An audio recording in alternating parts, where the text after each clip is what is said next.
Olá, sejam todos abençoados com a leitura da palavra de Deus. Gênesis do capítulo 41 ao capítulo 44. O sonho de Faraó. Ao final de 2 anos, o faraó teve um sonho. Ele estava em pé junto ao rio Nilo. Quando saíram do rio, 7 vacas belas e gordas que começaram a pastar entre os juncos. Depois saíram do rio mais 7 vacas feias e magras, que foram para junto das outras à beira do Nilo. Então as vacas feias e magras comeram as 7 vacas belas e gordas. Nisso Faraó acordou. Tornou a adormecer e teve outro sonho. 7 espigas de trigo, graúdas e boas, cresciam no mesmo pé. Depois brotaram outras 7 espigas mirradas e ressequidas pelo vento leste. As espigas mirradas engoliram as 7 espigas graúdas e cheias, e então Faraó acordou. Era um sonho. Pela manhã, perturbado, mandou chamar todos os magos e sábios do Egito, e eles lhe contou os sonhos, mas ninguém foi capaz de interpretá-los. Então o chefe dos copeiros disse ao faraó: Hoje me lembro de minhas faltas. Certa vez o faraó ficou irado com 2 dos seus servos e mandou prender-me junto com o chefe dos padeiros na casa do capitão da guarda. Certa noite, cada um de nós teve um sonho, e cada sonho tinha uma interpretação. Pois bem, havia lá conosco um jovem hebreu, servo do capitão da guarda. Contamos a ele os nossos sonhos, e ele os interpretou, dando a cada um de nós a interpretação do seu próprio sonho. E tudo aconteceu conforme ele nos dissera. Eu fui restaurado à minha posição e o outro foi enforcado. O faraó mandou chamar José, que foi trazido depressa do calabouço. Depois de se barbear e trocar de roupa, apresentou-se ao faraó. O faraó disse a José: Tive um sonho que ninguém consegue interpretar, mas ouvi falar que você, ao ouvir um sonho, é capaz de interpretá-lo. Respondeu-lhe José: Isso não depende de mim, mas Deus dará ao faraó uma resposta favorável. Então o faraó contou o sonho a José. Sonhei que estava em pé à beira do Nilo, quando saíram do rio 7 vacas belas e gordas que começaram a pastar entre os juncos. Depois saíram outras 7, raquíticas, muito feias e magras. Nunca vi vacas tão feias em toda a terra do Egito. As vacas magras e feias comeram as 7 vacas gordas que tinham aparecido primeiro. Mesmo depois de havê-las comido, não parecia que o tivessem feito, pois continuavam tão magras como antes. Então acordei. Depois vi outro sonho. Vi 7 espigas de cereal cheias e boas que cresciam no mesmo pé. Depois delas, brotaram outras 7 murchas e mirradas, ressequidas pelo vento leste. As espigas magras engoliram as 7 espigas boas. Contei isso aos magos, mas ninguém foi capaz de explicá-lo. O faraó teve um único sonho, disse-lhe José. Deus revelou ao faraó o que ele está para fazer. As 7 vacas boas são 7 anos, e as 7 espigas boas são também 7 anos. Trata-se de um único sonho. As 7 vacas magras e feias que surgiram depois das outras, e as 7 espigas mirradas queimadas pelo vento leste são 7 anos, serão 7 anos de fome. É exatamente como eu disse ao faraó. Deus mostrou ao faraó aquilo que ele vai fazer. 7 anos de muita fartura estão por vir sobre toda a terra do Egito. Mas depois virão 7 anos de fome. Então todo o tempo de fartura será esquecido, pois a fome arruinará a terra. A fome que virá depois será tão rigorosa que o tempo de fartura não será mais lembrado na terra. O sonho veio ao faraó 2 vezes, porque a questão já foi decidida por Deus, que se apresse em realizá-la. Procure agora, ó Faraó, um homem criterioso e sábio, e ponha-o no comando da terra do Egito. O Faraó também deve estabelecer supervisores para recolher 1/5 da colheita do Egito durante os 7 anos de fartura.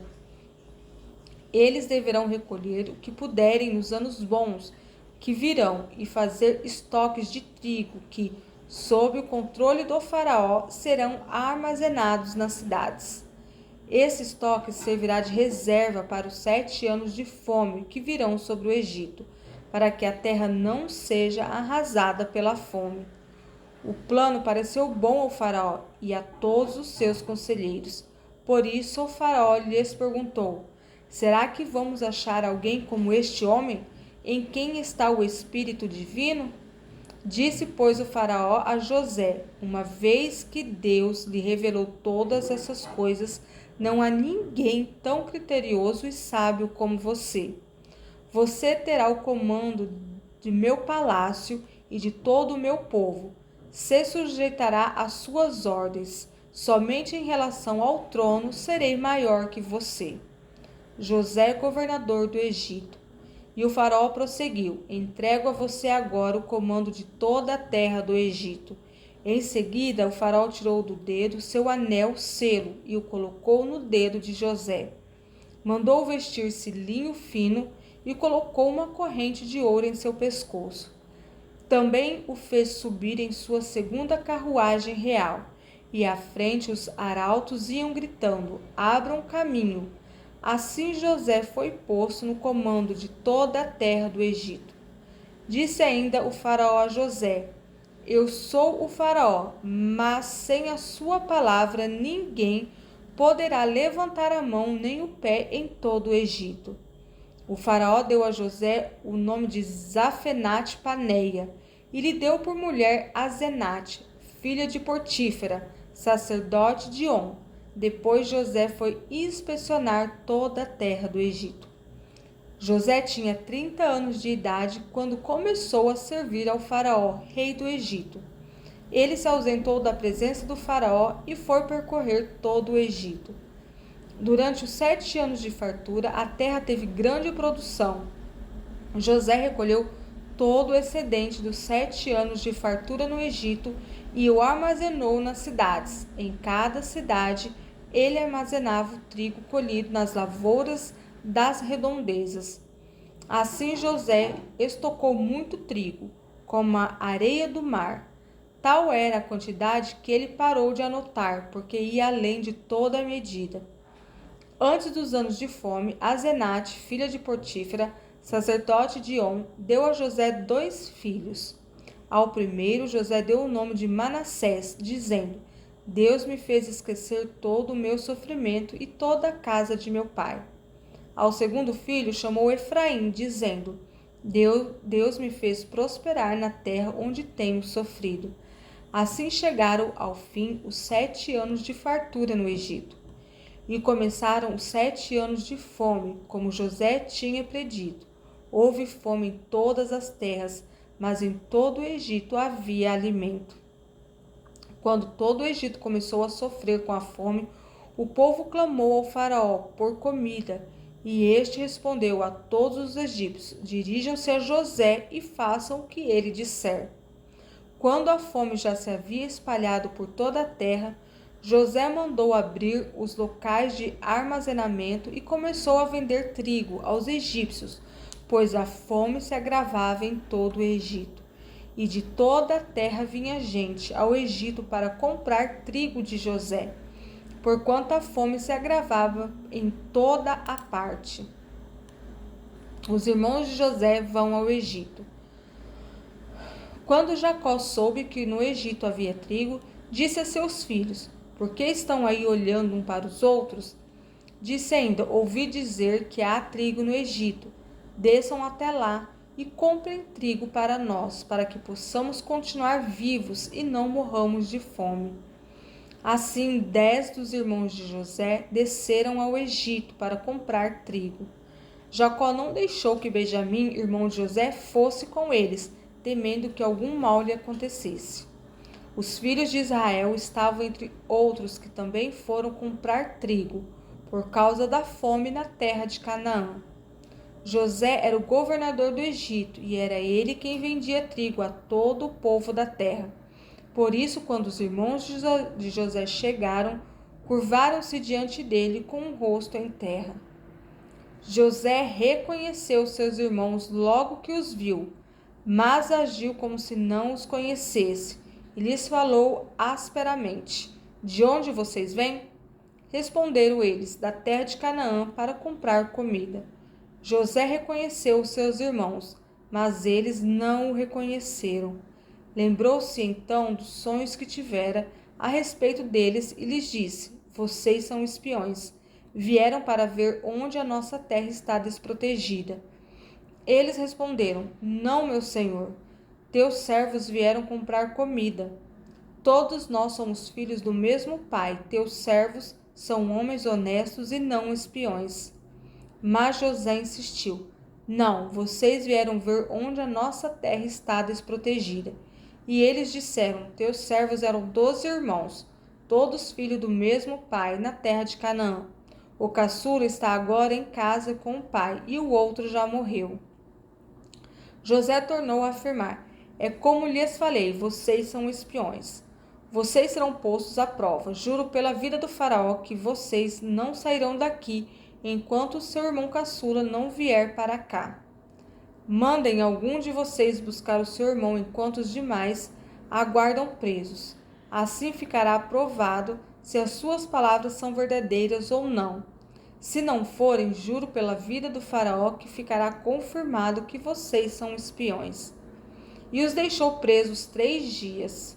No terceiro dia, José lhes disse: Eu tenho temor de Deus. Se querem salvar sua vida, façam o seguinte: se vocês são homens honestos, deixem um dos seus irmãos aqui, na prisão, enquanto os demais voltam levando trigo para matar a fome de suas famílias.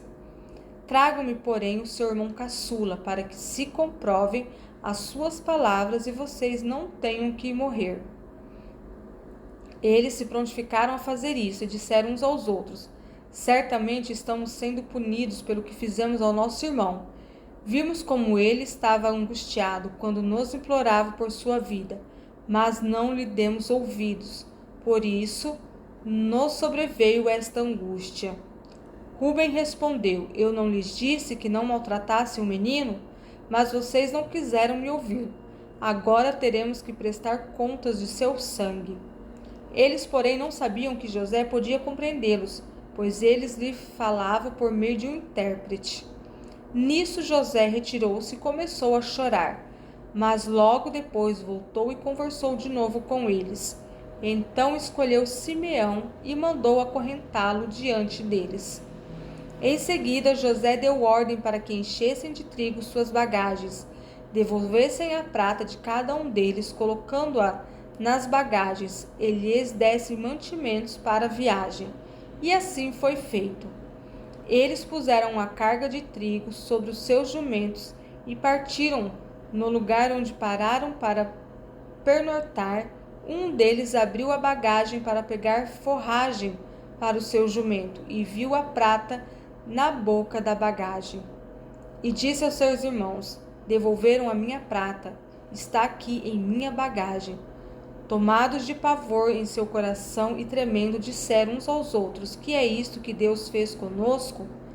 Ao chegarem à casa de seu pai Jacó, na terra de Canaã, relataram-lhe tudo o que lhes acontecera, dizendo: Os homens que governam aquele país falou asperamente conosco e nos tratou como espiões. Mas nós lhes asseguramos que somos homens honestos e não espiões. Dissemos também que éramos 12 irmãos, filhos do mesmo pai, e que um já havia morrido e que o caçula estava com o nosso pai em Canaã. Então o homem que governa aquele país nos disse: Vejamos se vocês são honestos. Uns dos seus irmãos ficará comigo e os outros poderão voltar e levar mantimentos para matar a fome das suas famílias.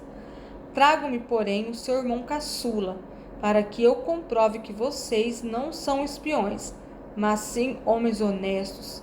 Então lhes devolverei o irmão e os autorizarei a fazer negócios nesta terra. Ao esvaziarem as bagagens, dentro da bagagem de cada um estava sua bolsa cheia de prata. Quando eles e seu pai viram as bolsas cheias de prata, ficaram com medo. E disse-lhes seu pai Jacó: Vocês estão tirando meus filhos de mim. Já fiquei sem José, agora sem Simeão, e ainda querem levar Benjamim? Tudo está contra mim.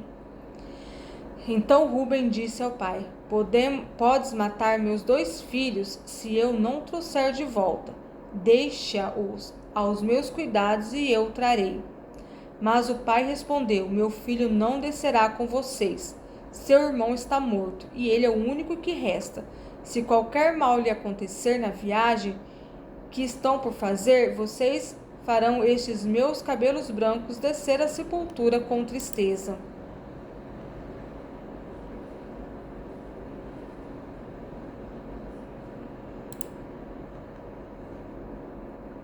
A segunda viagem ao Egito. A fome continuava rigorosa na terra. Assim, quando acabou todo o trigo que os filhos de Jacó tinham trazido do Egito, seu pai lhes disse: Voltem e comprem um pouco mais de comida para nós. Mas Judá lhes disse: O homem nos advertiu severamente: Não voltem à minha presença, a não ser que tragam seu irmão. Se enviares o nosso irmão conosco, desceremos e compraremos comida para ti. Mas se não enviares conosco, não iremos, porque foi assim que o homem falou: Não voltem à minha presença, a não ser que tragam seu irmão. Israel perguntou: Por que me causaram esse mal, contando aquele homem que tinha um outro irmão? E lhe responderam: Ele nos interrogou sobre nós e sobre nossa família. E também nos perguntou: O pai de vocês ainda está vivo? Você tem outro irmão? Nós simplesmente respondemos ao que ele nos perguntou. Como poderíamos saber que ele exigiria que levássemos o nosso irmão? Então disse Judá a Israel, seu pai: Deixe o jovem ir comigo, e partiremos imediatamente, a fim de que nós e nossas crianças sobrevivamos e não venhamos a morrer. Eu me comprometo pessoalmente pela segurança dele.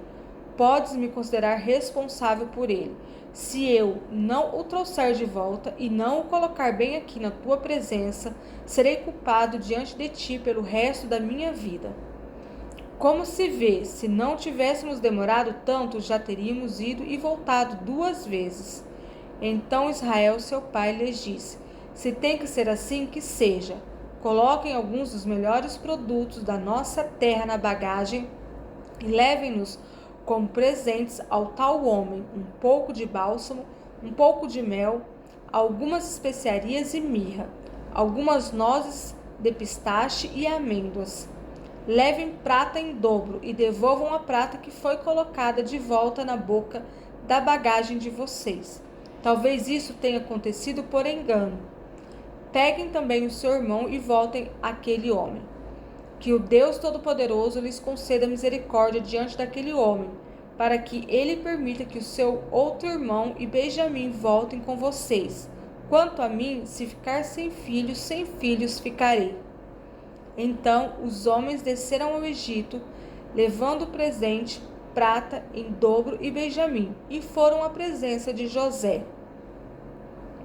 Quando José viu Benjamim com eles, disse ao administrador de sua casa: Leve estes homens à minha casa, mate um animal e prepare-o. Eles almoçarão comigo ao meio-dia. Ele fez o que lhe fora ordenado e levou-os à casa de José. Eles ficaram com medo quando foram levados à casa de José e pensaram: Trouxeram-nos aqui por causa da prata que foi devolvida às nossas bagagens da primeira vez. Ele quer atacar-nos, subjugar-nos, tornar-nos escravos e tomar de nós os nossos jumentos.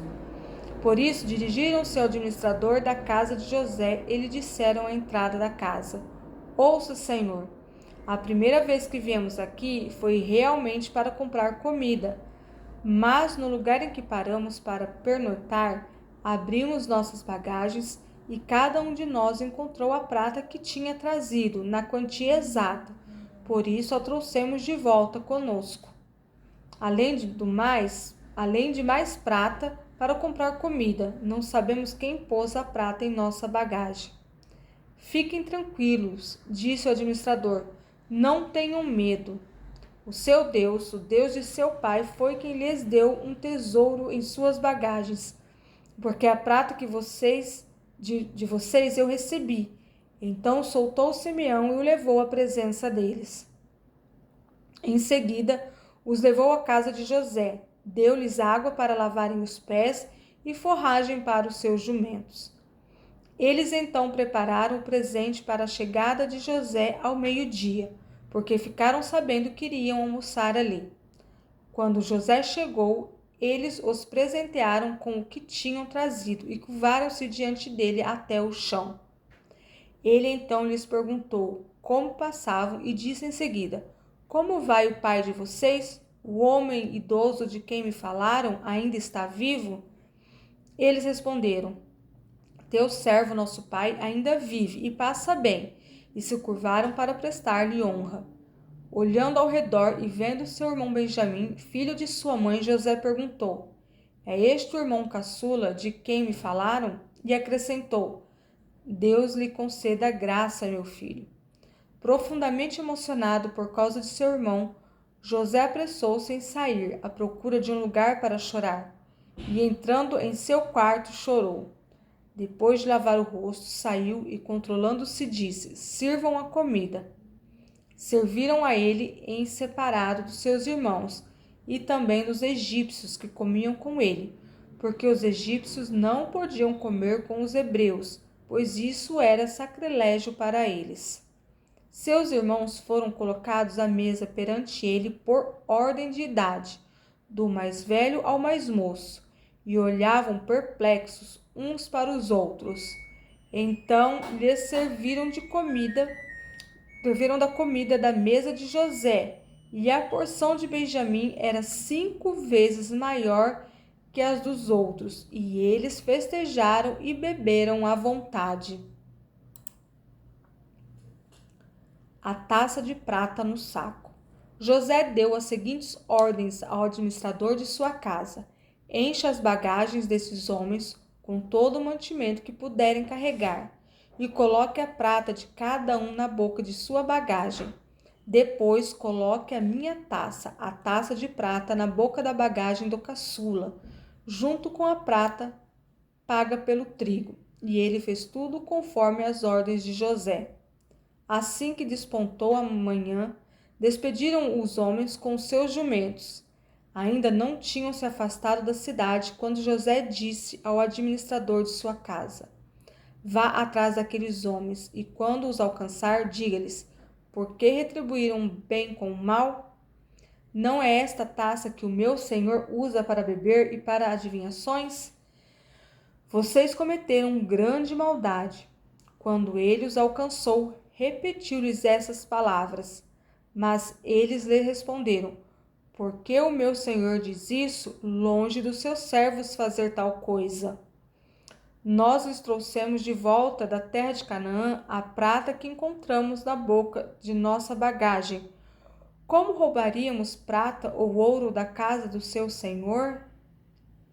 Se algum dos seus servos for encontrado com ela, morrerá, e nós os demais seremos os escravos do meu senhor. E disse ele: Concordo. Somente quem for encontrado com ela será meu escravo, os demais estarão livres. Cada um deles descarregou depressa sua bagagem e abriu-a. O administrador começou então a busca desde a bagagem do mais velho até a do mais novo, e a taça foi encontrada na bagagem de Benjamim. Diante disso, eles rasgaram suas vestes. Em seguida, todos puseram a carga de novo em seus jumentos e retornaram à cidade. Quando Judá e seus irmãos chegaram à casa de José, ele ainda estava lá. Então eles se lançaram ao chão perante ele. E José lhes perguntou: O que foi que vocês fizeram? Vocês não sabem que um homem como eu tem poder para adivinhar? Respondeu Judá: O que diremos ao meu senhor? Que podemos falar? Como podemos provar nossa inocência? Deus trouxe à luz a culpa dos teus servos. Agora somos escravos do meu senhor, como também aquele que foi encontrado com a taça. Disse, porém, José: longe de mim fazer tal coisa. Somente aquele que foi encontrado com a taça será meu escravo. Os demais podem voltar em paz para a casa de seu pai. Então Judá dirigiu-se a ele, dizendo: por favor, meu senhor, permita-me dizer-te uma palavra. Não se acenda a tua ira contra o teu servo, embora sejas igual ao próprio Faraó. Meu senhor perguntou a este seu servo se ainda tínhamos pai e algum outro irmão. E nós respondemos: temos um pai já idoso, cujo filho caçula nasceu-lhe em sua velhice. O irmão deste já morreu, e ele é o único filho da mesma mãe que restou, e seu pai o ama muito. Então disseste a teus servos que o trouxessem a ti, para que os teus olhos pudessem vê-lo. E nós respondemos ao meu senhor que o jovem não poderia deixar seu pai, pois caso o fizesse, seu pai morreria. Todavia, disseste a teus servos que se o nosso irmão caçula não viesse conosco, nunca mais veríamos a tua face. Quando voltamos ao teu servo, a meu pai, contamos-lhes o que meu senhor tinha dito. Quando nosso pai nos mandou voltar para comprar um pouco mais de comida, nós lhes dissemos: só poderemos voltar para lá se o nosso irmão caçula for conosco, pois não poderemos ver a face daquele homem, a não ser que o nosso irmão caçula esteja conosco. Teu servo, meu pai, nos disse então: vocês sabem que minha mulher me deu apenas 2 filhos. Um deles se foi, e eu disse: com certeza foi despedaçado, e até hoje nunca mais o vi. Se agora vocês também levarem este de mim, e algum mal lhe acontecer, a tristeza que me causarão fará com que os meus cabelos brancos desçam à sepultura. Agora, pois, se eu voltar a teu servo, a meu pai, sem levar o jovem conosco, logo que meu pai, que é tão apegado a ele, perceber que o jovem não está conosco, morrerá. Teus servos farão seu velho pai descer seus cabelos brancos à sepultura com tristeza.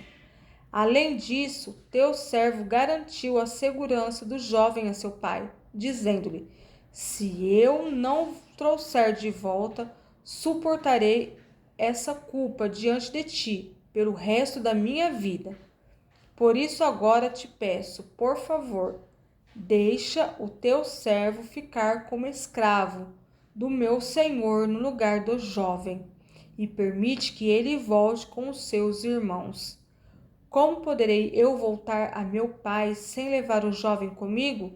Não posso ver o mal que sobreviria ao meu pai.